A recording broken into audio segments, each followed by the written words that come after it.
தேர்தல் முடிவுகள் வெளியாக 2 நாட்களே உள்ள நிலையில் தேர்தலுக்கு பிந்தைய கருத்து கணிப்புகள் வெளியாகியுள்ளது. தமிழகத்தை பொறுத்தவரை இந்தியா கூட்டணி 39 தொகுதிகளையும் வெல்லும் என தெரிகிறது.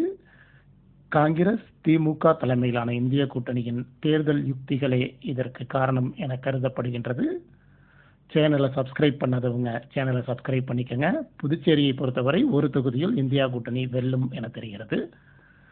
தமிழகத்தை பொறுத்தவரை வாக்கு சதவீதம் இந்தியா கூட்டணிக்கு 50க்கும் குறைவாக உள்ளது. அதிமுகவிற்கு 20% உள்ளது. கேரளாவை பொறுத்தவரை 10க்கும் மேற்பட்ட இடங்களில் இந்தியா கூட்டணி வெல்லும் என தெரிகின்றது. 47% இந்தியா கூட்டணி பெற்றிருக்கிறது. இந்தியாவை பொறுத்தவரை இந்தியா கூட்டணிக்கு பாதகமாகவே இது அமைந்துள்ளது. பிஜேபி தலைமையிலான கூட்டணி 300க்கும் அதிகமான சீட்டுகளை வெல்லும் என தெரிகின்றது. இந்தியா கூட்டணி 150 சீட்டுகள் பெறும்.